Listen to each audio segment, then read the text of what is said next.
Tigil. Liu King, ang taas ng tiwala sa'yo ng nanay ko, tapos niloko mo ako, nawala bahay ko, at lahat ng pera ko, para bilhin yang walang kwentang stock ng kumpanya niya. Pinaghirapan ko yang perang yan, sa dugot pawis ko sa pagtitinda ng isda. Kayong mga tao, ibalik niyo pera ko. Bangkarote na at nabenta na ang kumpanya ko. Ang natira na lang sa akin ay itong hamak na palaisdaan. Paano kung ibigay ko na lang ito sa'yo? Di ba't isa ka lang namang tindera ng isda? Dahan-dahanin mo ang pag-aalaga, pagbebenta. Baka sa susunod na 10 o 20 taon, yung bahay mo, mababawi mo na, di ba? Kayong dalawa, ako, lalabanan ko kayo. Nanay mo, yang matandang yan. Akala ba niya yayaman siya sa paglalaro ng stock market? Laro yan ng mayayaman. Akala mo karapat dapat ka? Gao Kaipan. Isa ka lang talo Nero. Sa buhay mo, hindi ka natatalikod.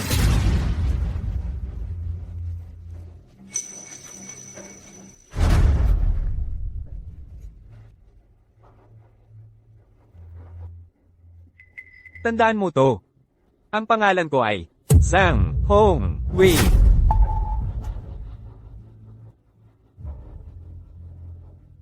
Buwisit. Ang pagiging matapat na tindera ng isda, ibig bang sabihin, hindi ko mababago ang kapalaran ko? Nang maramdaman ang matinding paghahangad, nagbago ang mundo. Mabilis na lumala ang kalagayan ng karagatan. Ang populasyon ng isda ay bumagsak ng husto sa 79.7%. Naging napakahalagang yaman sa buong mundo ang isda. Boss, magkano ang isda? Boss, gusto naming bumili ng isda. Magbabayad ako ng 1 milyon. Boss, gusto kong bumili ng isda. Magbabayad ako ng 1 milyon. Sakin ibenta.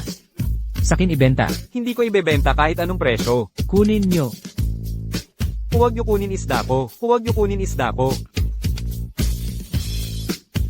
Nanay, gusto kong kumain ng isda. Tang bata ka. Ang isda ay para sa mga pamilyang katulad natin. Ang kayang bumili. Kahit ibenta natin bahay natin, hindi natin yan mabibili. Umuwi na tayo.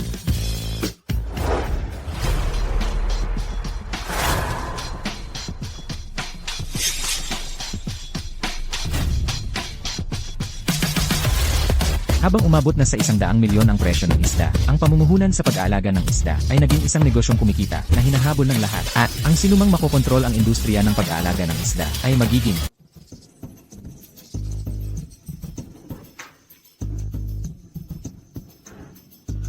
parang may kakaibang panaginip ako. Bahala na, ang daming isda. Huhuli ako ng isa para dalhin sa bahay. Pwede itong gawing sabaw ni nanay.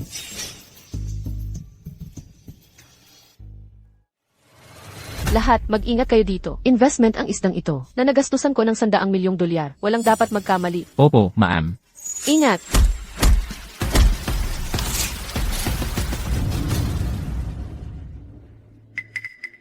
Paano ito namatay ng ganun kabilis? Pasensya na po.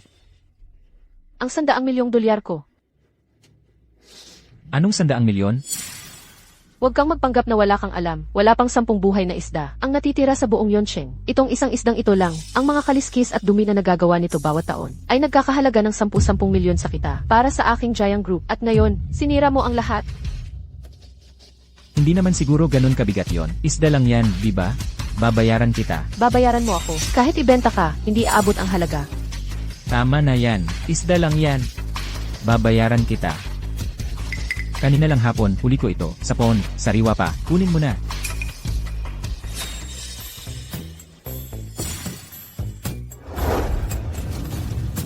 Sir, sigurado ka bang ibibigay mo sa akin ang isdang ito bilang kabayaran?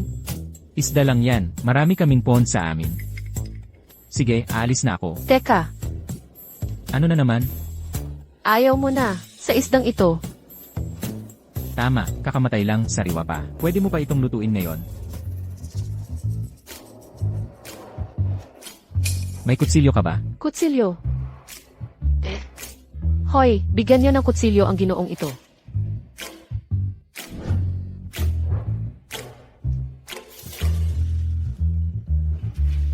Pahiram muna nito. Ano nang ginagawa mo? Naghahati lang ng isda. Professional ako. Napakahalagang isda, at basta-basta lang niyang hinawakan. Ang galing ng teknik niya. Ang kalmado ng tindig niya. Sino ba talaga siya? Tapos na. Kung wala nang ibang kailangan, aalis na ako. Sir, ako si Jayang Land mula sa pamilyang Jayang. Hindi ko natanong ang pangalan mo. Ako si Gao Kifan. Paalam. Paalam. Gao Kifan. Ang misteryosong lalaki. Baka, matulungan niya ang pamilya ko. Sa gulo namin. Ma.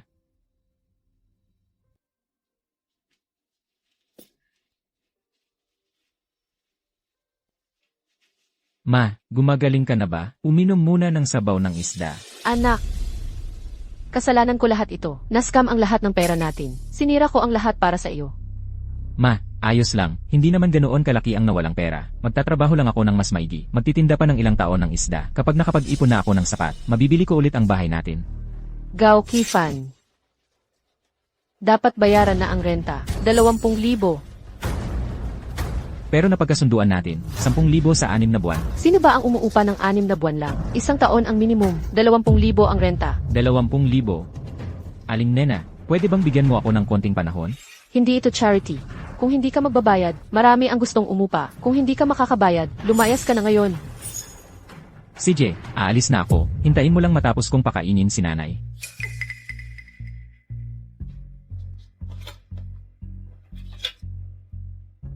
Nay, bigo ako. Ito, kumain ka muna ng sinigang. Maghahanap tayo ng ibang titirhan. Mabuti.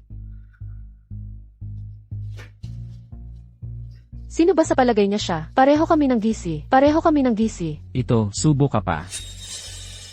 Sandali. Diyos ko, sinigang. Anong ginagawa mo? Hindi ka ba makapaghintay ng saglit? Alam mo ba na ang isang mangkok ng sinigang na iyan na pinakain mo sa nanay mo ay kayang bilhin ang buong lugar na ito? Bilhin ang buong lugar na ito. Ano? Igaw, nagluto ka ng isda. Para sa may sakit mong ina, ang pagiging mabuting anak mo ay nakakagalaw ng puso ng mundo. Hindi naman ganoon kabigat yon. Isang mangkok lang ng sinigang yon.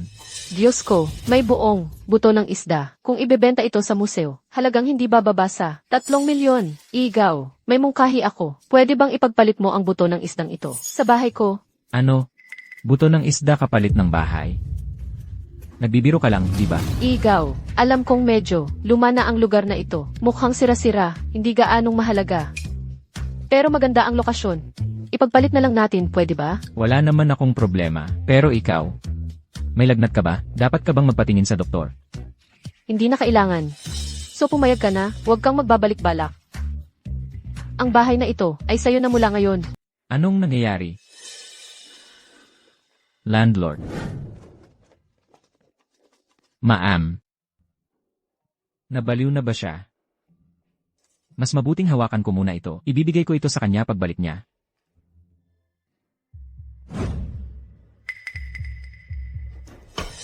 Ikaw si Gao Kifan? Bakit? Hulihin siya. Anong ginagawa ninyo? Sino kayo? Ako ang presidente ng International Fish Foundation, Zongzon. Gao Kifan, may nag-report sa'yo dahil sa illegal na pagtitinda ng mga bihirang yaman. Bihirang yaman? Nagbibiro ka ba? Isang magtitinda lang ako ng isda. Paano ako makakakuha ng mga bihirang yaman? HMPH, ang lakas ng loob mong aminin ng harapan. Tanong ko sa'yo, kalahating oras na ang nakalipas. Pinatay mo ba ang isang mahalagang buhay na isda? Pumatay ng isda. Ginawa kong sopas. Anong problema? Ano, pinatay mo ang isda at ginawang sopas? Talagang outlaw. Kay lakas ng loob. Hindi, hinuli ko ang isdang iyon sa sarili kong lawa. Hindi ninakaw. Paano naging krimen ang paggawa ng sopas? Sarili mong lawa? Katawa-tawa. Kahit ang mga Rothschild, isang sobrang yamang pamilya. Wala silang sariling lawa ng isda. Saan ka kukuha ng ganoon? Ano ba ang pinagsasasabi mo? Kung hindi ka naniniwala sa akin, dadalhin kita para makita ang aking lawa. Sige, gusto kong makita kung anong mga trick ang natitira sa'yo. Dalhin siya. Sandali, ang lugar na binanggit mo, narito na tayo. Nasaan ang mga isda? Anong nagmamadali? Narito na tayo. Katawa-tawa. Sa lugar na itong pinabayaan ng Diyos, may isda dito? Sinong niloloko mo? Iminumungkahi kong magsabi ka ng totoo at tumigil sa paglalaro. Para mag-alaga ng isda, hindi lang. Sa lawa mo ito inaalagaan. Pwede bang, tignan mo muna ng maigi bago ka magsalita. Kung may isda dyan, ako, bilang presidente, ay magbibitiw at hahayaan kitang pumalit.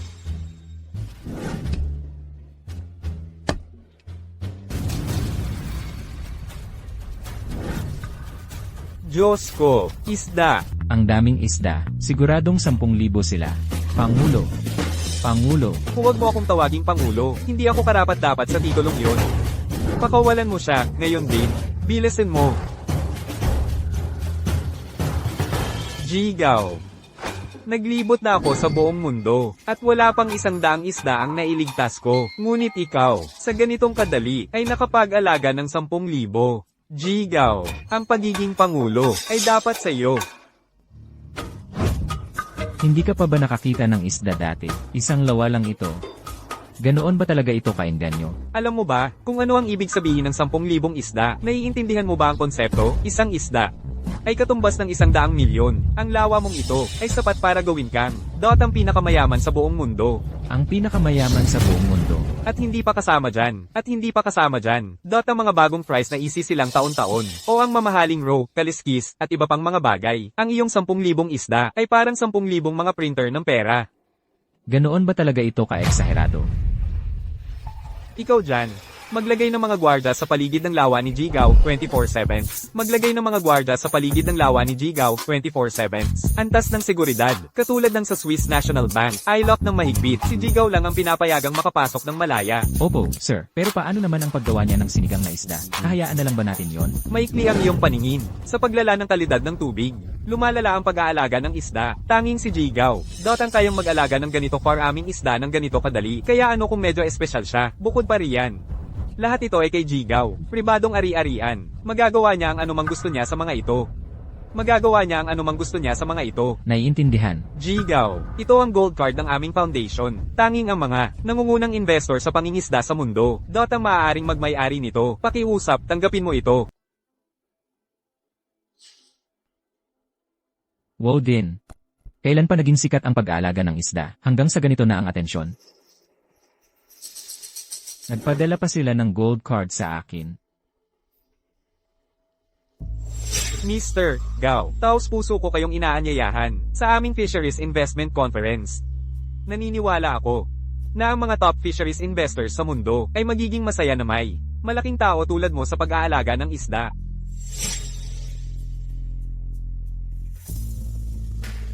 Naku naman. Hindi naman ito illegal na organisasyon, no? Bahala na, papasok na lang ako at titingin.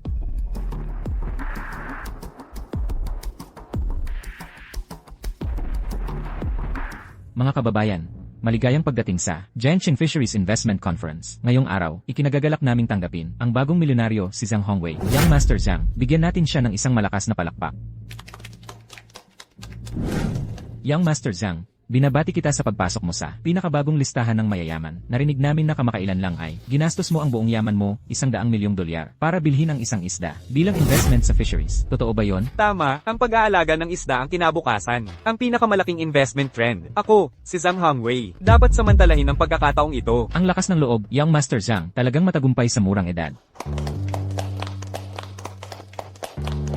Ang galing mo, Hongwei. Salamat sa papuri ng aking mga kasamahan. Sino yung lalaking yun? Gao Kaifan. Nasa break ba ang mga security guard? Ikaw na maliit na mangingisda, nakapasok ka rito? Zhang Hongwei, sinungaling ka, hindi pa nga kita sinisimulan. Kung saan ako pumunta, wala kang pakialam. Ikaw, Young Master Zhang, ano ang nangyayari rito? host. Ang taong ito ay isang seafood vendor lang. Paano siya nakapasok dito? Ako ang magpapatunay niyan. Siya ay isang maliit na seafood peddler lang. Kahit isang isda, malamang hindi niya kayang bilhin ang isang sako ng fish feed dito. Huwag ninyo akong hamakin. Huwag niyo akong hamakin. Akala ko kung ano ang seryoso dahil ang yayabang ninyong lahat. Pag-aalaga lang pala ng isda. Ang mga bagay na ito, sobra-sobra na sa amin yan. Ang yabang naman ng salita. Ang taong ito, malamang walang alam kung gaano kahalaga ang mga isda ngayon. Eksakto. Sa tingin ko, ignorante lang siya. Malamang iniisip niya na ang isang buhay na isda na nagkakahalaga ng $100,000,000 ay parang patay na hipon o alimango na pwede mo nang pulutin sa dalampasigan. Host, naririnig mo yan? Sobra-sobra na sa amin. Ang taong nagsasalita ng ganoong kalokohan ay hindi karapat-dapat na narito. May tao ba dyan? Ilabas ninyo ang taong ito. Ano ang ginagawa ninyo? Tumahimik ka at lumabas. Tigil! Binibining Jayang. Ginoong Gao, nagkita ulit tayo. Huwag kang mag-alala, nandito ako. Mga kasama, kaibigan ko si Ginoong Gao. Binibining Jiang, ikaw, isang taong katulad mo. Ikaw ang anak ng mayamang pamilya Jiang. Ang pakikasama sa basurang ito ay hindi bagay sa'yo. Bantayan mo ang tono mo. Malaking utang na loob ang ginawa sa akin ni Ginoong Gao. Ang sinumang hindi magbigay galang sa kanya, ay hindi nagbibigay galang sa akin, si Jiang Lan. Sige, Gao Kaifan. Ituring mong swerte mo ngayon, tol. Binibining Jiang, narinig ko na ang pamilya Jiang ay nabigo lang sa isang pamumuhunan. Kailangan mong magbago ng direksyon ng Mad Alien. Kaya nandito ka, sa komperensyang ito sa pamumuhunan sa pangingisda. Naghahanap ng paraan, di ba? Wala yang kinalaman sa'yo. Wala yang kinalaman sa akin. Pero kung ipagpilitan mo, naprotektahan itong gwapong to. Kapag nagsimula na ang subasta, makikita natin kung sino ang may tunay na kapangyarihan. Umalis na tayo. Binibining Jayang. Salamat. Walang anuman, Ginoong Gao. Sa totoo lang, may isang bagay akong naisingin sa'yo. Humingi sa akin. Ako, ano bang matutulong ko sa'yo? Isang mangingisda lang ako, wala akong tunay na kakayahan. Ito ang bagay. Kamakailan lang, ang pamumuhunan ng aming pamilya ay nagkaroon ng problema. Nais naming lumipat sa industriya ng pangingisda. Kailangan naming maging isang karapat-dapat na kasosyo. Nais kong hilingin sa iyo na makipagtulungan. Makipagtulungan. CJ. Wala akong alam sa ibang bagay, pero pagdating sa pangingisda, iyon ang espesyalidad ko. Maraming salamat, Ginoong Gao, para sa subasta ngayong araw. Magtulungan tayo para makuha ang mga yamang pangisda na ipinagbibili. Walang problema. Mga kasama, maligayang pagdating sa kumperensya sa pamumuhunan sa pangingisda. Ang kumperensyang ito ay magsasubasta ng mahahalagang yamang pangisda. Ang bawat lot ay nagsisimula sa pinakamababang halaga na 1 milyon. 1 milyon? Nakakaloko yan. Ang minimum ay 1 milyon? Paano ko matutulungan yan? Ang subasta ngayong araw ay magtatakda sa hinaharap ng pangingisda. Ang mga mahalagang yamang pangisdang ito, kanino mapupunta ang mga ito? Tapos na ang oras. Idinedeklara kong bukas na ang subasta. Sandali lang. Si Li Jiacheng, ang Diyos ng stocks ng Daksha na may bilyon-bilyon. Si Liu Jahe. Ang reyna ng industriya ng entertainment, kahit si Prinsipe Anta, mula sa pamilyang royal ng Alabay, ang Prinsipe ng Langis, ay nandito.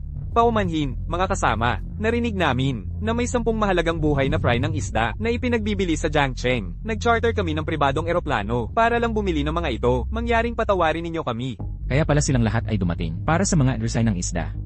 Ang 3 magneteng ito, bawat isa, ay isang super heavyweight sa mundo ng pamumuhunan. Mukhang ang subastang ito ay tiyak na magkakaroon ng mas maraming lobo kaysa karne. Mabangis na kompetisyon. Sa dami ng mga Diyos ng pamumuhunan na nandito, mukhang ang pamilya Jiang. Diyos ng stocks, sir. Ang babaw naman ng pagpapakumbaba mo. Kilalang kilala ka, Chairman Leo, at si Prince Anta, ang 3 haligi ng mundo ng pamumuhunan. Sino ang may lakas ng loob na makipagkumpetensya sa inyong 3? At ikaw ay? Ako si Zhang Hongwei. Isang bagong yaman sa Jiangcheng. Ikinagagalak. Sa totoo lang, hindi naman ako ganoon kasakim. Gusto ko lang, ng 5 fingerlings. Masaya na ako doon. Boss Lee, kalahati sa'yo na naman. Huwag mong kalimutan, kami. Gusto ko rin ng parte, ang 10 fingerlings na ito. Sino ang may lakas ng loob na makipag-agawan sa amin? Papatayin ko siya. Siyempre, kahit 10 beses pa ang ibigay ninyong lakas ng loob, hindi kami maglalakas loob na makipagkumpetensya sa inyong 3. Pero, baka may isa ritong hindi alam ang kanyang lugar. Ito siguro ay si Miss Jiang mula sa pamilyang Jiang, tama ba? Hindi naman kayo. Magagalit kung agawin namin ang premyo ninyo? Nagbibiro ka, Diyos ng stocks. Subasta ito, ang pinakamataas na bid ang mananalo, yan ang patakaran. Manalo man o hindi, kailangan kong subukan. Hindi pa rin pala naniniwala si Miss Jiang. Narinig ko ang tungkol sa balak ng pamilya ninyong Jiang na pumasok sa negosyo ng pangingisda. Alam ko, pero payo ko sa inyo, ang pangingisda ay isang merkado na nagkakahalaga ng trilyones. Ang mga kabataan ay hindi kakayanin. Tama siya. Ang pangingisda ay industriya ng mga elite para lang yan sa inyong 3, Miss Jiang. Sumuko ka na lang. Sandali. Pangingisda, kahit sino ay pwedeng gumawa. Hindi kakayanin? Matanda ka na, ang daldal mo. Ano ang sinasabi mo? Miss Jiang, huwag kang magpalinlang sa matandang ito. Simple lang ang pangingisda. Ako mismo ang magtuturo sa'yo. Gao Kaifan, sino ka ba? Pinagdududahan mo ang Diyos ng stocks? Gusto mong turuan kita ng leksyon? Hayaan mo na. Hayaan mong magsalita ang binata. Opo, sir. Binata. Kilala ko ang mga boss mula sa bawat industriya. Pero itong binatang ito, hindi kita kilala. Maaari bang itanong, binata, saang industriya ka namumuhunan? Hindi ako malaking tao. Wala ako rito para mamuhunan sa pangingisda. Eh ano ka? Ako, yan ang trabaho ko, nag-aalaga ako ng isda. Gao Kaifan, huwag kang magpanggap. Lahat ng pumupunta rito, gustong mag-alaga ng isda. Hindi naman mali ang binatang ito, dahil ayaw niyang magpakilala. Huwag na nating pilitin. Tulad ng sinabi ko, ang pinakamataas sa bid ang mananalo. Mabuhay ang pinakamagaling. Tama ka talaga, Stock God. Gao Kaifan, hayaan kitang magyabang ngayon. Magmumukha ka rin tanga pagdating ng panahon. Tama na ang salita, magsimula na tayo. Tama, tara na, mauna ka. Mga binibini at ginoo, opisyal nang binuksan ang auction. Pakitingnan ang unang lot. Una sa auction ay, isang bag ng maayos na napanatiling pagkain ng isda. Ito ay orihinal na pagkain ng isda mula bago ang Great Pollution. Napakaganda ng pagkakapreserba nito. Milyon-milyon ang halaga nito siguro. Mukhang, may mga kayamanan talaga ang River City. Pagkain ng isda na ganito ang kalidad, ay bihira na ngayon. Napakagandang kalidad ng pagkain ng isda. Bibilihin ko ito, para pakainin ang bagong isda ko. Kailangan ko ito. Anong nangyayari? Nag-a-auction sila ng pagkain ng isda. Ito, may buong warehouse ako nito sa bahay. Inaanunsyo ko na ang panimulang bid para sa lot 1 ay 1,000,000. Naku po. 1,000,000 para sa isang bag ng pagkain ng isda. Sinong gago ang bibili niyan? Bid ako, ng 1,000,000. Mga kagalang-galang na bisita, kailangan ko talaga ang bag na ito ng pagkain ng isda. Pakiusap, gawin ninyo itong pabor para sa akin. Huwag kang mag-alala, yung Master Zhang. Kami, ay may ibang mga layunin. Ang mga bagay na ito, maaari mong kunin. Salamat, Diyos ng stocks. Kung ganun, tataas din ako ng taya, 1,500,000. 2,000,000. 2,500,000.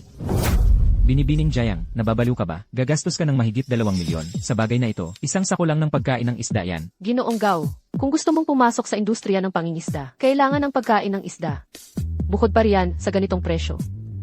Hindi naman ganun kamahal. Hindi mahal. Jiang Lan, sinasabayan mo ba ako? 3,000,000. 4,000,000. 5,000,000. Hoy, binibining Jayang. Tumigil ka na sa pagtaya. Hindi sulit. Pero kailangan ko talaga ito. Hindi ba't magkasama tayo? Kung gusto mo talaga ng pagkain ng isda, maaari kitang bigyan, kahit gaano karami ang gusto mo. Magtiwala ka sa akin. CJ, naniniwala ako sa'yo. Ako'y aatras na. Binibining Jiang, akala ko matapang ka. Madali ka namang sumuko, nakakainip. Gao Kaifan, mukhang yung sugar mommy na sinasamahan mo, hindi naman pala ganun kagaling. Talagang mapagbigay si binatang Ginoong Zhang. Gumagastos ng 5,000,000. Sa pagkain ng isdang ito, talagang kahanga-hanga ang bagong henerasyon. Mukhang ang bagong mayamang binata ng Jiang Cheng ay determinado na ang magiging hari ng pag-aalaga ng isda. Sobra naman ang papuri ninyo. Sandali. Ang ibig kong sabihin, kayong lahat, nandito ba kayong lahat para maging komedyante? Gumagastos ng 5,000,000 sa isang sako ng pagkain ng isda. Napakalaking kalokohan. At pinupuri pa ninyo? Ano ang sinabi mo? Gao Kaifan. Hindi ako nagkamali. Kayong mga tao lang kasi ay napaka-ignorante. At yung mga tinatawag ninyong tatlong tycoon, parang wala lang sa akin. Ang yabang-yabang mo. Una kong nakilala ang taong mas mayabang pa sa akin. Huminahon ka, mahalaga ang kapayapaan. Hindi mo ba siya narinig? Minamaliit niya tayo. Itong binatang ito ay wala pang isang taya, baka naman talagang sobrang yaman. At talagang hindi interesado dito. May kakayahan man siya o wala, malalaman din natin agad. Gao Kaifan, hintayin mo lang. Akala mo mas magaling ka sa akin, ha? Kung wala kang itataya kahit isang item ngayon, papaluan ko ang mga binti mo. Sige, mga kasama. Ipagpatuloy natin ang auction. Ang mga susunod ay ang iba pang mga item. 3,000,000 ang taya ko. Binabati kita, Young Master Zhang, sa pagkapanalo sa bid. 10,000,000. 8,000,000. Yung fishing rod na ina-auction lang, yung mga fishing net, yung fish feed bawat isang item, ay milyon-milyon ang halaga. Kahit paggawa sa ginto, hindi ganoon kamahal. And Gao, baka hindi mo alam. Pero sa mundo ng investment, may kasabihan. Kung ang pagsasaka ay kumikita, ang mga ordinaryong tao ay hindi makakabili ng kahit isang asarol. Ngayong napakamahal ng mga fish ang mga kaugnay na item, natural na tumataas din ang halaga. Mukhang ang pag-invest ay talagang laro ng mayayaman. Usap tayo mamaya. Ang huling item, ang fish everything ay malapit ng iharap. Iniisip ko lang kung anong klaseng fish everything ang kanilang i-auction. Isang bag ng feed ay nagkakahalaga ng 5 milyon. Baka naman parang blue whale, great white shark. Mga kasama, ang susunod ay ang huling item sa auction. 10 fish relay. Ang pinakahuling bahagi, 10 fish relay, panimulang taya, 1 bilyon. Naku po, 5 milyon bawat sako ng pagkain ng isda. Grabe na yan. At itong maliliit na carp ay nagkakahalaga ng 100 milyon bawat isa.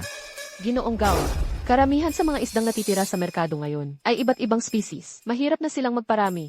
Ang 10 isdang ito ay isang species. Mataas ang sansa nilang magparami. Hindi masukat ang halaga nila sa hinaharap. Pero, 100 milyon bawat isa ay sobra pa rin.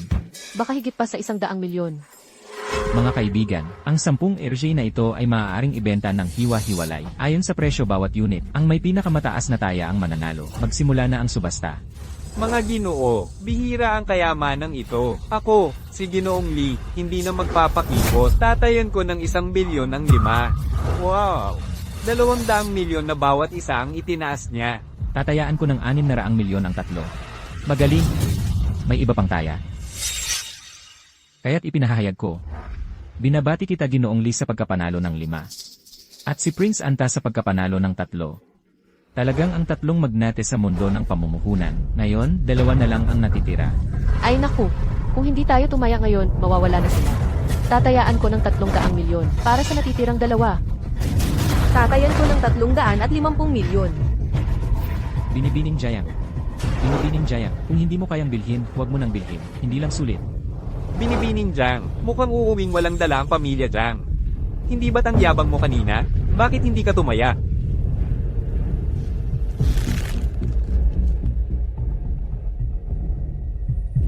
Apat na 100 milyon ang taya ko para sa natitirang 2. Yan ang buong yaman ng pamilya Jayang. Ang tapang naman. Ako'y aatras na. Napakagaling. Binabati kita, Ginang Jayang, sa pagkapanalo sa huling 2.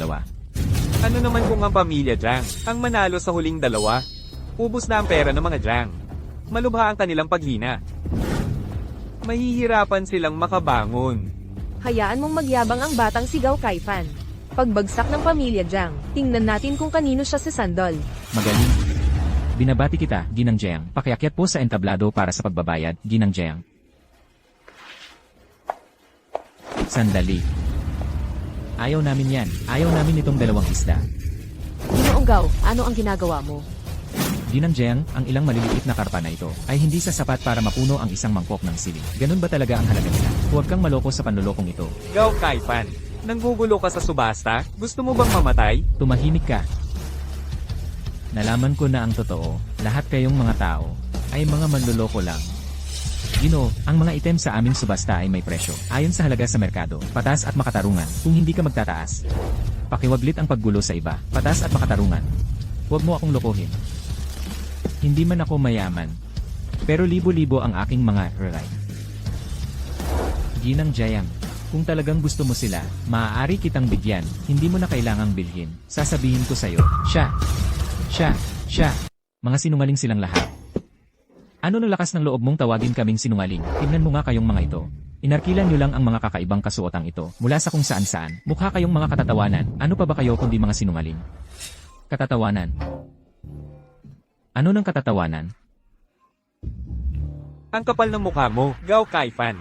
Ang lakas ng loob mo. Walang lugar ang kalokohan mo sa investment meeting na ito. Gago ka, Zhang Hongwei. Niloko mo ako noon. At ngayon, si Elias Jiang naman ang niloloko mo. Ms. Jiang. Nagsabuatan sila noon para dayain ang lupain ng pamilya ko.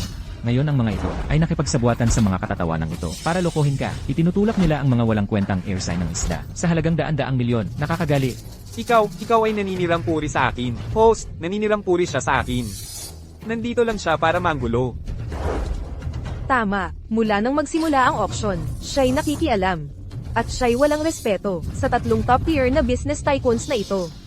Sa tingin ko, sinasadya niya ito. Ano, nakapanguloko kayo, pero hindi nyo matanggap na kayo'y nahuhuli. Security, hulihin siya. Anong ginagawa nyo? Bitawan nyo ako. Enwit Gao. Bitawan siya. Hindi sinasadya ni Enwit Gao. Humihingi ako ng paumanhin sa kanyang ngalan. Hayaan niyo akong magsalita ng patas. Ang mga investor na daladala ni MS Jiang dito ay pawang sertipikado ng Fish Foundation bilang top tier na mga tycoon. Kung hindi makapagpakita si Mr. Gao ng card para patunayan ang kanyang estado, dapat tayong sumunod sa mga alituntunin. Card. Anong bagay? Ito ang Identity Black Card. Host, kunin ang card ko at i-scan para makita ng mabuti ni Mr. Gao. Sige, gagawin natin ang sinabi ng Stock God. Diyos ko, 50 bilyon. Sus Mariosep. Tunay ngang Stock God, ito ang kapangyarihan ng tatlong magnet. Stock God, napakalaki ng yaman ninyo. Ito ang kwalifikasyon para maging top tier player sa investment meeting na ito. Gao Kaifan, nakikita mo ba yan? Ikaw na hamak na tao, may maipapakita ka bang ganyan? Hamak na tao lang siya. Ni hindi niya alam kung ano ang identity card. Sa tingin ko, dapat nating baliin ang mga binti niya at itapon siya. Sandali. Bitawan.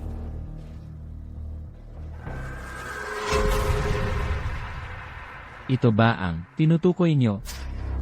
Sinong niloloko nyo sa peking card na yan? Teka, ito, mukhang tunay ito. Host, i-scan mo. Sige.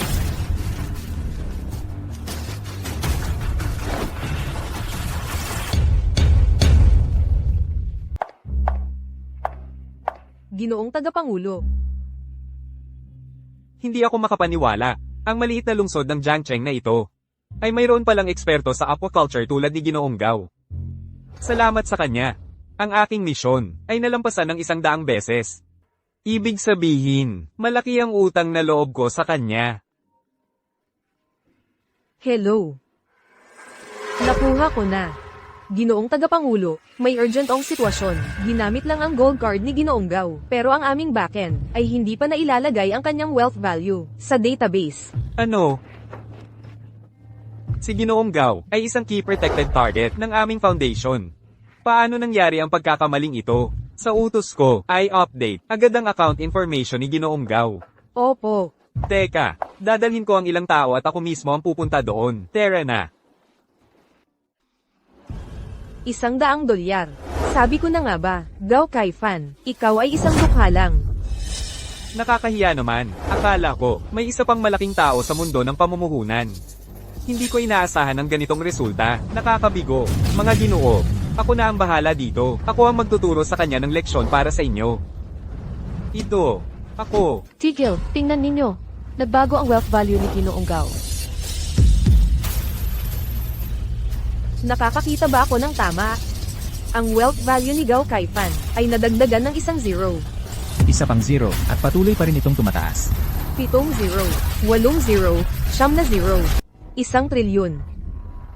Grabe naman yang halagang yan. Isang street vendor lang si Gao Kaifan. Paano siya nagkaroon ng ganoong kalaking pera? Imposible. May mali siguro. 1 trilyon. Mukhang, mali ang tingin natin sa kanya. Para sa isang tulad ni Ginoong Gao. Ang pagrenta sa buong investment conference na ito ay wala lang sa kanya. Isang bagay na napakaliit. Muntik na. Akong makasakit ng isang bilyonaryong tycoon. Security. Umalis ka na rito, ngayon din. Sandali, naloloko kayong lahat. Binata Zhang. Malinaw na nakadisplay sa malaking screen. Paano naging peke yon? Mga kasama, hindi ito makatwiran. Pag-isipan ninyo, 1 trilyon. Pwede mo nang bilhin ng isang maliit na bansa sa halagang yan. Anong klaseng negosyo kaya ang meron siya para suportahan ng $1 trilyong na yaman? Gusto mong malaman? Sasabihin ko sa'yo. Tagapangulo. Ginoong Lee, Ginoong Leo, at si Prinsipe Anta. Nandito na kayong lahat. Tagapangulo Zhang, nandito ka na rin. May nahuli kaming impostor. Impostor? Si Ginoong Gao ba ang tinutukoy mo? Oo, siya yon. Hayaan mong linawin ko ito. Ang yaman ni Ginoong Gao ay tunay na tunay. Talaga, hindi. Imposible. Imposible. Talagang imposible. Paano siya nagkaroon ng napakaraming ari-arian? Kung hindi mo pa rin ako pinaniwalaan, dilatan mo ang iyong mga mata. At tingnan mabuti. Mga isda lang pala yan. Ang mga bihirang isdang ito ay nahuli lahat mula sa palaisdaan ni Ginoong Gao. Mga isdang tulad nito, mayroon pang 10,000 pa. Ang daming isda. Hindi naman labis na tawagin itong hari ng isda. Hayaan mong sabihin ko sa iyo ang totoo. Hindi lang ito, kasama na rin ang 10 maliliit na isda sa auction ngayong araw. Galing din yon sa fish pond ni Jigao. Paano ka nang ahas? na mag-alinlangan pa. Sa estado ni Jigaw. Kasalanan ko at hindi ko kayo naabisuhan ng maaga.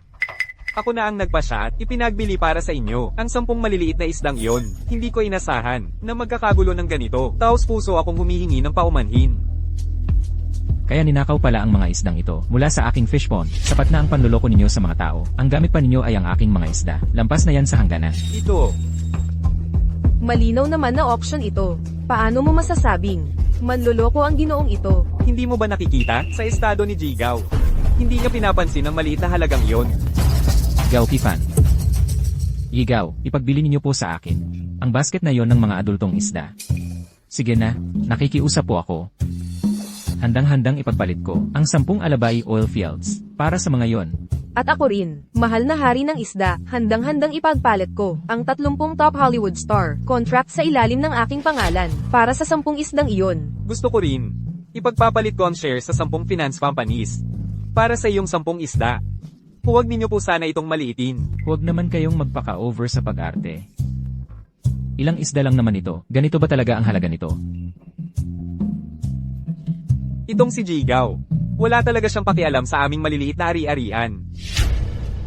Kasalanan mo ang lahat. Paano mo nang ahas na insultuhan ang hari ng isda? Hindi kami manggahas na sirain ang kanyang pangalan.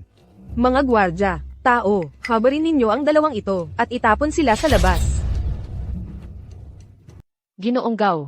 Hindi ko inakalang ganito kakagaling. Kahit ang 3 pinakamakapangyarihang investor, tinatawag ka nilang hari ng isda. Binibining Jayang. Huwag kang makinig sa kalokohan nila. Hindi ako hari ng isda. Isang tindero lang ako ng isda. Ah, tama. Binibining Jayang. Hindi ba gusto mo ng mga fries ng isda? Ibigay ko na lang sa'yo. Hindi. Masyadong mahalaga iyon. Hindi ko matatanggap iyon. Bukod pa riyan.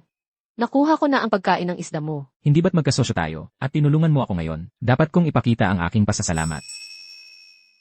Sige na nga. Sa totoo lang, may kailangan akong tulong mo. Ano yon? Sabihin mo lang sa akin. Gusto kitang magpanggap na boyfriend ko. At makilala ang tatay ko. Ano? Alam kong napaka-forward ko nito.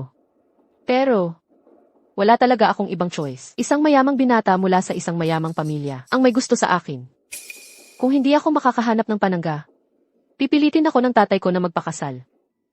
Ganun ba? Huwag kang mag-alala. Ako na ang bahala. Tito Jang. Narito na ako. Narito na si Tengyon. Tito Jang. Kaarawan mo ngayon, kaya dinala ko ang 3 kaklase para bumisita. Kumusta po, Tito? Tengyon, napakabait mo naman.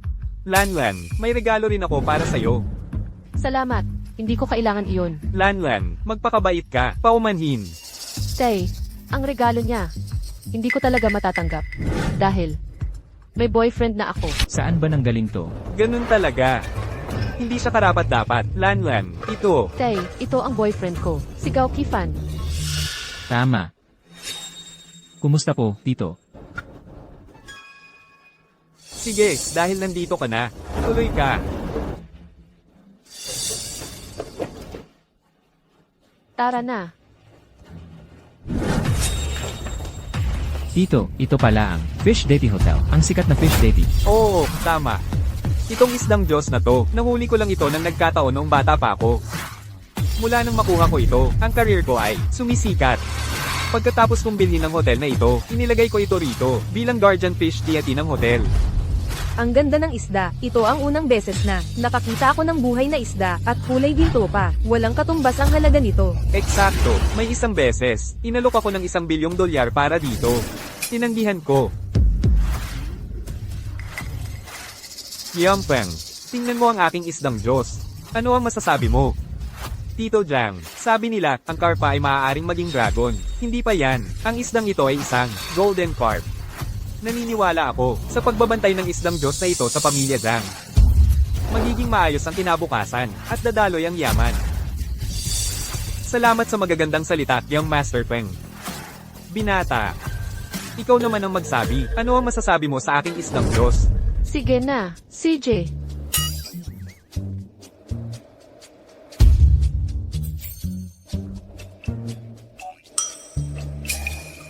Sa tingin ko, ito ay maganda. Ano ba talaga ang maganda dito? Sabihin mo. Maganda ito dahil ang taba-taba kasi. Taba. Magiging masarap itong sabaw. Ang sarap siguro nito. Ang sinasabi ko ay totoo. Ang pamilya ko ay nasa seafood business. Kung maganda ito o hindi, makikita ko lang sa itsura. Lanlan. Ito ba ang magaling na asawa na nakita mo? Sige. Lahat, pasok na kayo. Okay lang. Tara na. Ang taba nga talaga. Maupo kayo. Tito Jayang, para sa kaarawan mo ngayon, binibigyan kita ng gintong estatwa ng dragon para hilingin ang malaking kapalaran. Binibigyan kita ng Ezezi para hilingin ang agarang tagumpay. Salamat. Binibigyan nila siya ng ginto at mamahaling kotse. Bakit parang ang tatay mo ay hindi interesado? Mga bagay ito na. Palagi niyang nakikita. Ang tatay ko ay hindi interesado. Sa ganoong klaseng bagay. Eh ano ang gusto niya?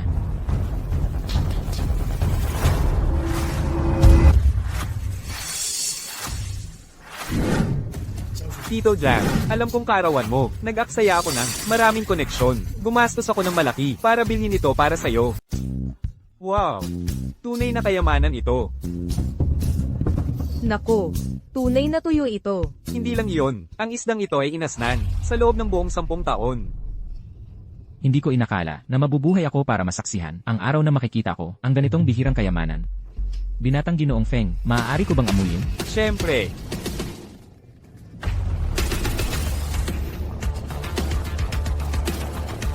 Ito, ang bango ay tunay na tunay. Talagang isang tuyong may edad. Binatang Ginoong Feng. Napakagaling ninyong mag-isip. Tito, Xiao Feng. Ang isdang ibinibigay mo sa akin ay napakahalaga. Nahihiya na akong tanggapin ito. Masyado po kayong mabait, Tito. Sa totoo lang, lagi kong espesyal na itinangi si Lanlen. At dahil ngayon ay ang pagdiriwang ng iyong kaarawan, nais kong hingin ng kamay niya para sa kasal. Ang tuyong ito ay sumisimbolo sa katapatan ng aking hanggarang pakasalan si Lanlen. Kay ganda. Ang binatang Ginoong Feng ay tunay na isang tapat at marangal na lalaki. Mula pa lang sa regalong ito, makikita na ang lalim ng kanyang nararamdaman para kay Lanlan. Ang kanyang pagmamahal ay malalim at matindi. Nagbibiro ka ba? Yan ang tinatawag mong malalim na pagmamahal. Ang amoy ang malalim sa tingin ko. Parang katulad lang ng isang pares ng mabahong paa na hindi nahugasan sa loob ng 10 taon. Ano ba ang alam mo, mangingisda? Ang tuyong itong may edad ay napaka-perpektong napreserba. Ang lasa ay napakalalim na naihalo. Sa halaga, ito ay hindi bababasa. 100 taong ginseng o 50 taong mautay. Wala kang panlasa. Xiao Feng. Alam kong gusto mo si Lanlen at sinusuportahan kita. Ngunit pagdating sa damdamin, nakadepende ito sa kagustuhan mismo ni Lanlen. Tatay, may boyfriend na ako. Eh ano naman kung meron? Hindi pa naman kayo ikinasal, di ba? Hindi pwede. Isang tuyo lang at napasunod na niya ang biyanan. Kung alam ko lang, nagdala na rin sana ako. Ikaw dyan. Ginoong Gao, di ba? Dahil si Tito Jang ay nagsabi na, sana ay hindi mo ako ipagkait na ligawan si Lanlen. Dapat kong sabihin, ang kapal ng mukha mo, nagdala ka ng mabahong tuyo, at akala mo ay makatarungan kang magnakaw ng girlfriend ng iba. Wala kang hiya. Bantayan mo ang iyong bibig. Tito Jayang ay pumayag na. Kung may kakayahan ka, magdala ka ng regalo. Sige, gagawin ko. Isda lang naman yan, di ba? Hello. Padalhan mo ako ng isda. Opo, Ginoong Gao. Maaari ko bang itanong kung mayroon kayong partikular na kailangan? Kailangan. Wala namang partikular. Parang yung isda sa Fish God Hotel. Padalhan mo ako. 10 hindi. U-order ako ng isda mula sa Fish God Hotel. Padalhan mo ako. 8 o 10. Opo, Ginoong Gao. 8 o 10. Bakit hindi 100? Hindi ka panipaniwala. Ang pagtitinda ng isda ang nagpapasikat sa'yo. Ano, ang pamilya mo'y nag-aalaga ng isda. Ang saya-saya ninyo. Kung hindi ako nag-aalaga ng isda, ano ang ititinda ko? Nagpapanggap ka pa rin. Lanlen, itong boyfriend mo ay talagang hindi mapagkakatiwalaan. Hindi naman talaga. Paano ba sabihin? Pero narinig ko kahapon na inanunsyo ng Jiangcheng ang isang Fish King na may trilyon-trilyong ari-arian. Nagulantang ang buong lungsod. Siguro, siya yung sikat na Fish King. Tinutukoy mo yung kagabi. Investment conference, di ba? Tama, ako yon, ang Fish King. Lanlan. Ito ba yung lalaking nakilala mo? Sinusubukan mo ba akong galitin? Tay, Kifan, hindi niya. Sinasadya yun. Huwag ka nang magsalita. Sige, kain muna tayo. Kifan, hindi mo dapat ipinagmayabang. Kahit na ikaw ang Fish King, hindi mo makukuha ang isang ginintuang carp. Bukod pa riyan, ang bihirang lahi tulad ng Fish God. Isang uri na nagpapalit ng kulay. Paano mo makukuha ang 10 ng sabay-sabay?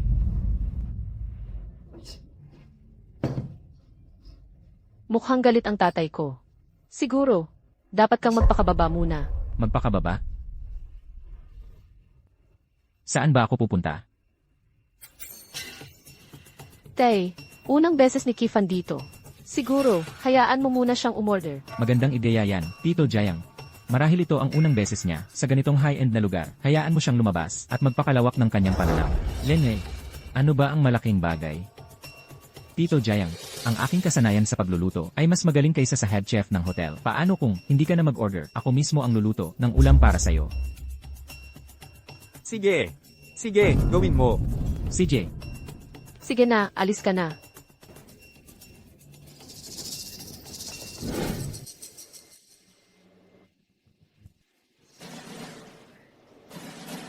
Ginoong Gao.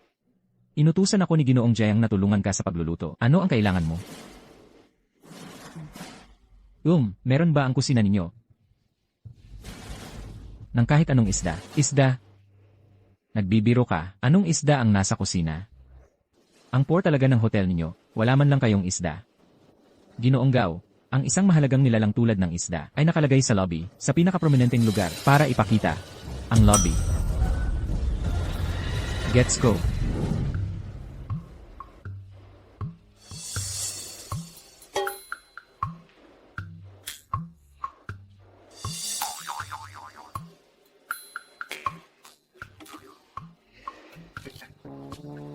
Gagamitin kita. Kakaiba, bakit hindi pa bumalik si Kifan? Feng, ano ba ang iniisip mo? Paano ka nakipag-ugnayan kay Gao Kifan sa isang tulad niya? Ano na problema sa pagiging kasama ko siya? Gusto ko siya. Kusa akong pumili na maging kasama siya. Siya. Bilang isang dating kaklase, kailangan kong sabihin sa'yo, ang isang maliit na cute na tulad niya ay malamang habol lang ang itsura mo at ang pera mo. Huwag kang magpaloko. Hindi ko hahayaang pag-usapan mo siya ng ganyan. Feng, iniisip lang namin ang kapakanan mo. Oo, Lanlen, para sa ating mga babae, ang paghusga ng ugali ang pinakamahalaga. Ang isang tulad niya, kung magiging kayo, parang bulaklak na nakabaon sa dumi ng baka. Mas maganda ang binatang Feng, guwapo at mayaman, at maging sa itsura o sa estado ng pamilya, magkatapat kayo. Heto na ang sabaw.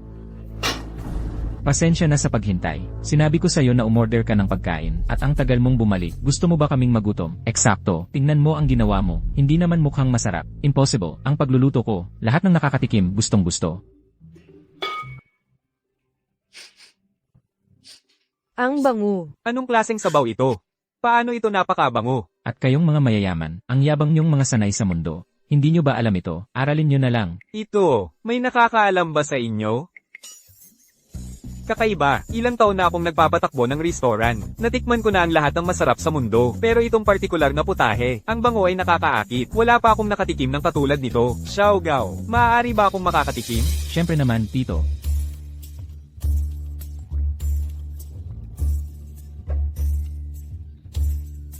Tito, Tatay,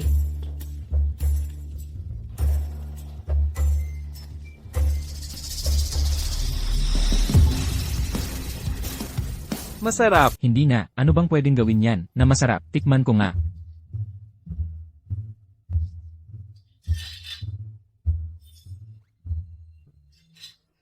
Ang sarap talaga. Ang ganda ng amoy. Ang sarap, parang hindi sa mundo. Ito ay hindi lang basta pork, beef, o lamb na pwedeng ikumpara. Walang taste ang mga mayaman, ni hindi pa sila nakakatikim ng sinigang. Kifan, anong klaseng sabaw ito? Paano ito napakasarap? Karaniwang, sinigang lang, ni hindi mo pa nakilala. Ano? Sinigang. Teka, mayroon nga palang, hint ng isda. Dark horse pala, itong tao. Hindi ako makapaniwala na nakakuha siya ng isdang nagkakahalaga ng 100 milyon bawat isa para gawing sabaw. Imposible yan. Lahat ng buhay na isda sa mundo ay nasa ilalim ng pangangalaga ng Fish Foundation. Kung pumatay ka man lang para kainin, kahit bumili ka, ay kailangan mong dumaan sa maraming proseso ng papeles. Saan ka kumuha ng isda? Pumatay lang ng isda. Bakit napakakomplikado? Ako ay pumatay lang ng isa sa malapit. Huwag kang magsinungaling. Walang isda sa paligid dito. Hindi ba? Yung nasa lobby. Ano? Ikaw ang nagluto?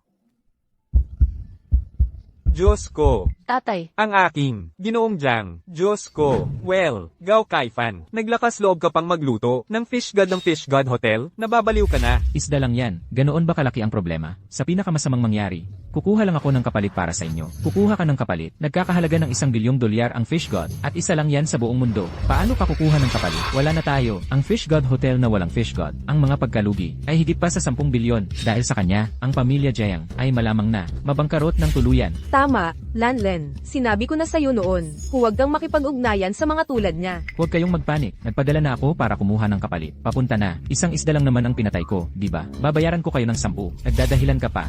Sa tingin ko gusto mong makataka sa gulo. Hulihin siya.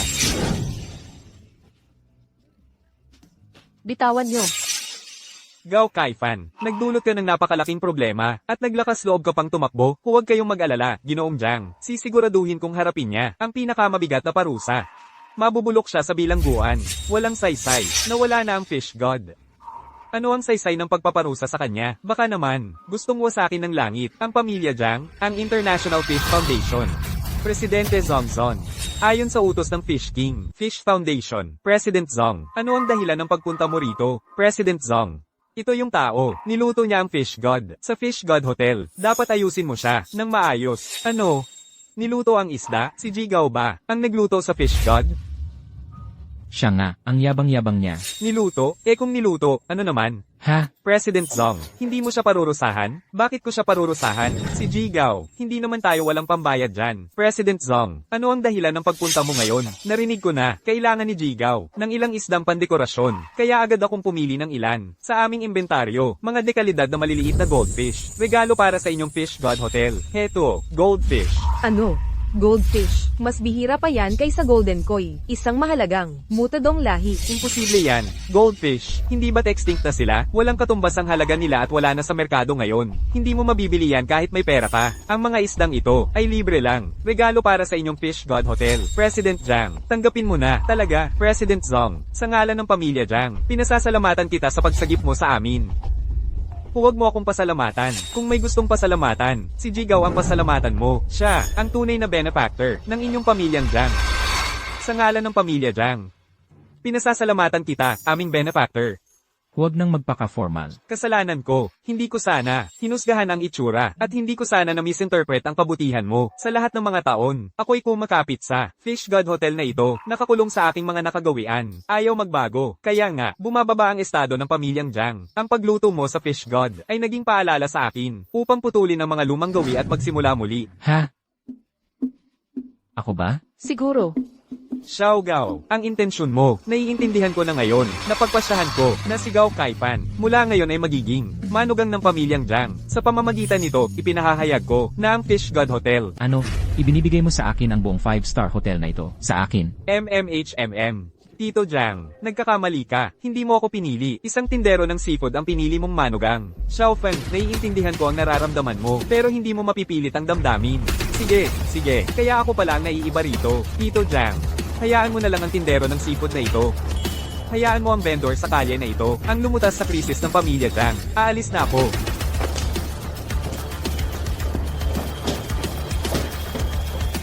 Lanlan, Tito Jiang, sinadya ninyong ipatira ako. May kailangan ba kayo? Kaifan, umupo ka muna. Maupo ka muna. Kaifan, sa totoo lang, ang pamilya Jiang ay nahaharap sa mga problema sa loob at labas. Malaking problema ito. Hindi lang nabigo ang aming mga pamumuhunan. Sinusubaybayan din kami ng masama ni Feng Tendion.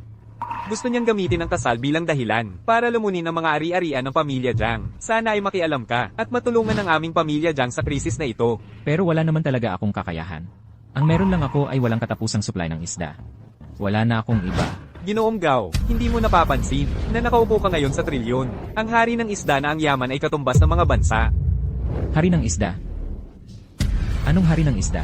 Tito Jiang, huwag kang makinig sa kalokohan nila. Sinusubukan lang nila natakutin ang mga tao. Ginoong Gao, alam mo ba kung ano ang kasalukuyang presyo sa merkado ng isda? Siyempre alam ko yan. 800 na piso lang, di ba? Tingnan mo. Ang Wall Street Briefing ngayong araw, 100 bagong kumpanya ng pangingisda ang nakalista sa NYSE. Pinakabagong presyo ng transaksyon ng isda. Carp, 110 milyong dolyar bawat isa. Silver Carp, 130 milyong dolyar bawat isa.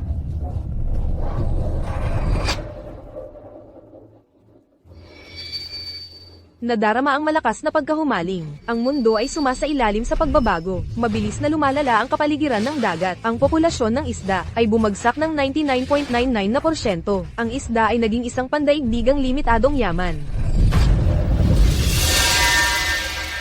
Kaya ang isda ay naging isang limitadong yaman na. Kaya ang mahigit 10,000 isda ko, hindi ba't ako na ang pinakamayamang tao sa mundo? Ah, Tito Jayang Lanlan. Huwag kayong mag-alala, mula ngayon, ang mga bagay ng pamilya Jayang nyo. President Jayang, ikaw ang nagpatawag ng pulong na ito, kaya't makinig tayo, lahat tayo'y abala. mga kasama, may magandang balita ako. Para sa ating Chamber of Commerce, nakakuha ako ng isang partner. Sa kanyang pagsali, naniniwala ako, ang ating mga isda, problema sa sakit, ay malulutas na sa lalong madaling panahon. Yung nagtitinda sa palengke, di ba? Giant Tianxiong, ginagago mo ba kami? Mga kasama, malamang mayroon kayong hindi pagkakaunawaan tungkol kay Jigaw. Sobrang magaling siya. Tama na, ang kanyang background ay naipaliwanag na sa amin ni President Feng. Isang maliit na tindero ay hindi karapat-dapat maging partner ng ating chamber. Patriarch Liu, ano ang ibig mong sabihin? Ano ang ibig kong sabihin? Nagdesisyon na kami ay alis na sa chamber ng sama-sama upang maging mga partner ni President Feng. Tama ba mga kasama? Oo, ang pamilya Jiang ay hindi kayang lutusin ang problema. Ang aming mga isda, kung magpapatuloy ito, mamamatay lahat yan. Sang-ayon ako. Si President Feng lang ang makakapaghatid sa atin sa tagumpay. Pinagplanuhan niyo ba itong lahat? Sobra na kayo. Noong nagkasakit ang mga isda, nagmakaawa kayo sa aming pamilya Jayang para punduhan ang solusyon. Ngayong ang aming pamilya Jayang ay nagkaproblema. Tinalikuran niyo na kami. Hoy, Miss Jayang, hindi ganyan. Sumali kami sa Jiang Chamber para makipagtulungan sa pag-aalaga ng isda at magtagumpay ng sama-sama. Ngayon ang pondo ng chamber ay patuloy na nauubos. May sakit ang aming mga isda at hindi ito ginagamot. Kahit ang aquaculture medical team ay naagaw na. Kaya ano ang mairekomenda niyong gawin namin? Ano ang dapat naming gawin? Ang pangunahing aquaculture team ng pamilya Jiang. Naagaw? Kailan? Hindi ko alam ito. Ako ang umagaw sa kanila. Paumanhin, Tito Jiang, lumipat ang aquaculture team nyo. Wala akong oras para ipaalam sa inyo. Patawarin nyo ako, Feng Tengyan. President Feng, Mga ginoo, tama ang desisyon yung sumama sa akin. Dumating kayo sa tamang panahon. Kumuha ako sa malaking halaga ng isang top expert sa aquaculture. Sa kanyang pagdating, tiyak na gagaling ang inyong mga isda. Mga kasama, ako si Jiang Bowen. Isang Ivy League, Biomedical PhD. Nag-aral sa ilalim ni Professor Fei Noiman. si Professor Fei Neumann, ang siyang nanalo ng Nobel Prize sa Biology sa pag-imbento ng Artificial Respiration Fish Farming Method. Estudyante niya yon. At hindi lang yon, hindi lang basta estudyante si Jiang Bowen. Siya ang protege ni Professor Fei. Ang Artificial Respiration Method ay kanyang kaimbento ng profesor. Yan ang tunay na eksperto. Di Jiang, nasa mga kamay mo na ang aming mga isda. Maliligtas na sila. Talagang si Ji Feng. Siya lang ang makakapagdala ng ganoong kataas na kwalipikadong profesional. Lene, di tulad ng pamilya Jiang na kumuha ng ganoong klaseng lokohin. Tay, si Feng Tengyun ay lubhang nagsikap ngayon. Mukhang desidido na siya. Nawasakin ang aming pamilyang Jiang. Wala na tayong magagawa. Kahit ang pinaka-autoridad na biology PhD sa mundo ay nasa panig nila, hindi kakayanin ito ng pamilya Jiang. Anong klaseng biology ka? Kailangan mong bigyan ng mouth-to-mouth ang isda. Biro ba ito? Ang kapal ng mukha mo, pinag-aalinlangan mo ang aking fish farming technique, makinig ka sa akin. Minsan, sumama ako sa aking guro at nasaksihan ng 3 fish dissection experiments. Sino ka ba para makipag-usap sa akin tungkol sa biomedical science? Akala ko ba malaking eksperto ka? 3 lang ang nadisek mo. Makinig ka, nakapatay na ako ng hindi bababa sa 8,000 isda, kung hindi man 10,000. Sa logic mo, iyong tinatawag mong master mo, ay hindi karapat-dapat maging assistant ko. Ang yabang, napakahalaga ng buhay na isda. Para makapag-dissect ang master ko ng 3, kailangan ng espesyal na pahintulot mula sa Pangulo ng Estados Unidos. Anong karapatan mo para mag-dissect ng 10,000? Gao Kaifan, kung wala kang alam, manahimik ka na lang. Anong karapatan mo para insultuhan ng ekspertong inimbita ko? Hindi. Sinasabi ko lang na kulang ang skills mo. Bakit hindi ko pa masabi yan? Tito, sa tingin ko itong tinatawag na in biology ay peke. Ang yabang. Mr. Feng, hinahamon ng taong ito ang aking autoridad. Hindi ko ito matitiis. Gusto kong makipagkompetensya sa kanya. Kompetensya. Oo, mabuti. Perpekto. Narito ngayon ang lahat ng mga boss mula sa Chamber of Commerce. Hayaan nating makita ng lahat sa larangan ng pag-aalaga ng isda kung ang aking Feng Corporation o ang pamilya Jiang ang tunay na eksperto. Gao Kaifan, may lakas ka bang makipagkompetensya? CJ, bakit hindi ako magkakaroon ng lakas? Kaya ba ni Xiao Gao? Huwag kang mag-alala, Tito. Pagdating sa pag-aalaga ng isda, baka hindi ako eksperto, pero tiyak na mas maaasahan ako kaysa sa kanyang artipisyal na paraan ng paghinga. Sige nga. Tinatanggap namin. Mga kasama, ang dalawang isdang ito ay alaga ko at ni Manager Liu.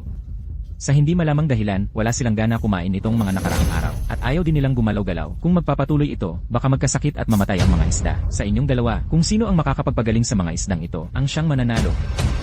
Si Air Jiang ang pipiliin ko. Hayaan niyong si Air Jiang ang mag-alaga ng isda ko. Sige, walang problema. Ang mo naman, alam mo namang siguradong, mapapagaling ni Air Jiang ang isda. Baka nga mapatay pa ng batang to ang isda. Dahil maraming tao ang saksi, ano nang kinakatakot mo? Kung mamatay man, sa pinakamasamang pangyayari, ang pamilya Jiang ang magbabayad sa'yo. CJ. Gao Kifan, tama ba? Kung mapatay mo ang isdang ito, pananagutan mo sa akin. Inihahayag kong opisyal nang magsisimula ang kompetisyon. Pagkatapos ng 18 taon ng masigasig na pag-aaral ng medisina, sa wakas ay magagamit ko rin ito ngayon. Ang paggamot sa isda ay parang laro lang para sa akin.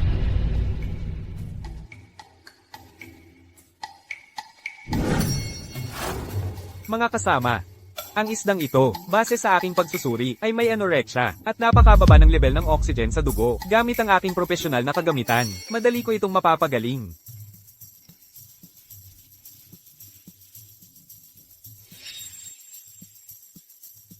Ito ang ultrasonic vibrator, na aking independenteng binuo. Ang mataas na dalas na stimulation, ay mabilis na magpapanumbalik ng kanyang enerhiya.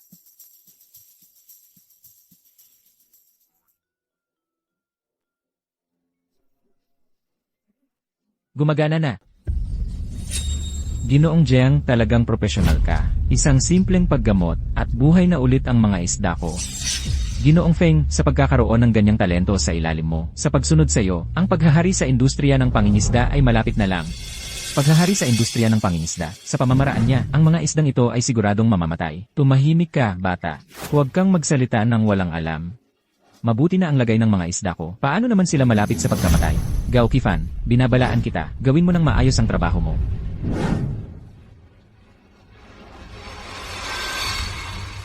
Tito Jiang, pahiramin mo ako ng halamang iyon sa paso. Sige.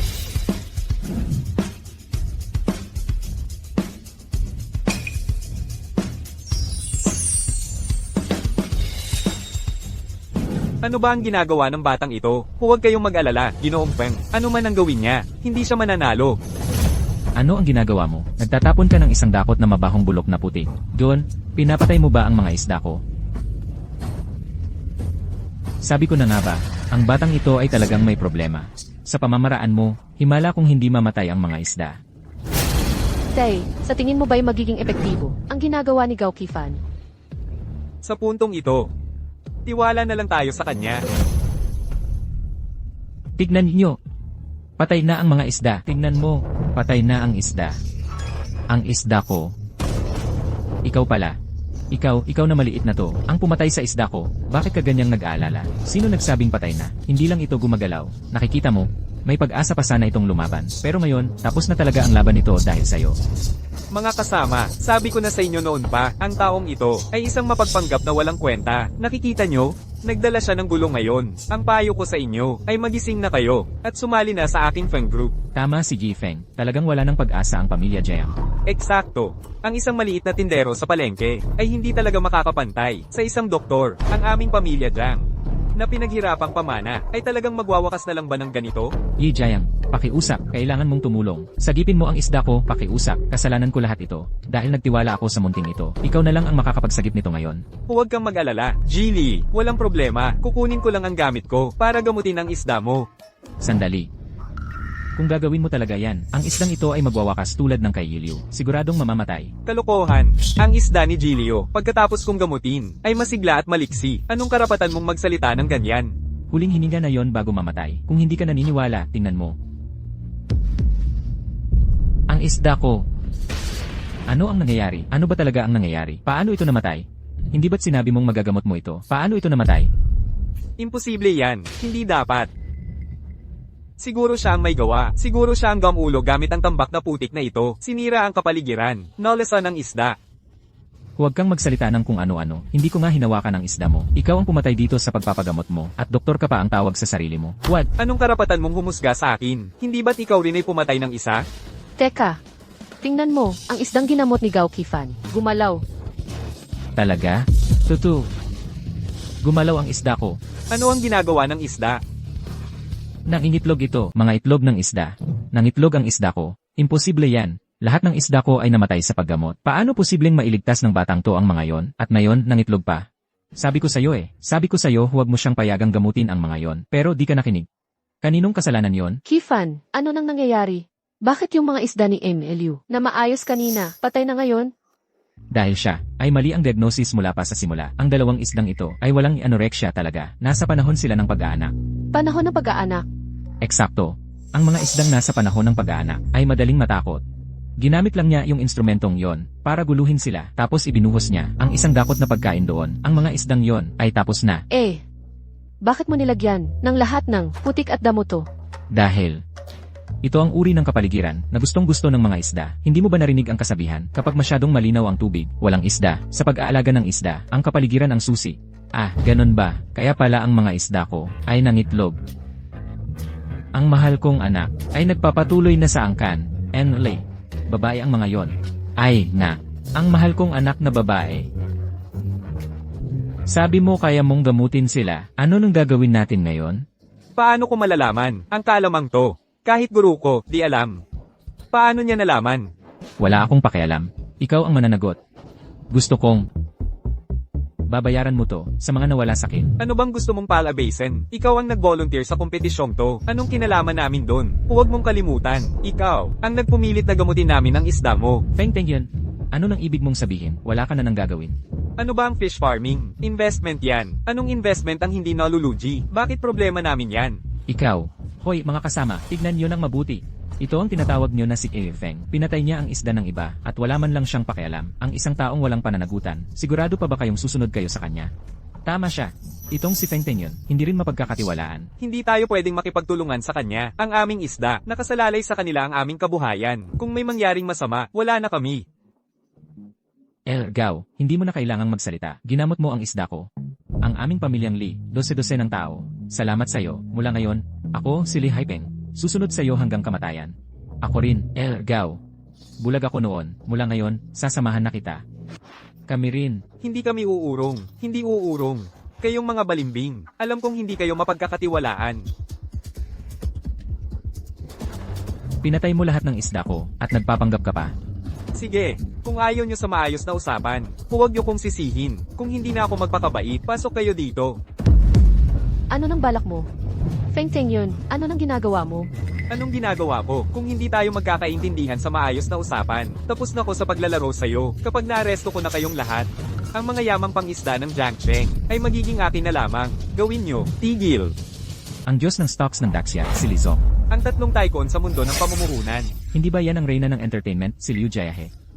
At ito naman, hindi ba ito ang alabay, ang prinsipe ng langis, ang malaking tao na si Anta? Paano sila napunta sa aming Jiangsheng? Kayong tatlong malalaking tao, anong dala ninyo rito? Sino ka?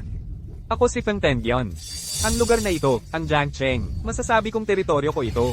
Hindi ko inakala na kayong tatlo ay pupunta sa aking teritoryo. Natatakot ako na hindi ako naging isang magandang host. Teritoryo mo? Anong biro yan?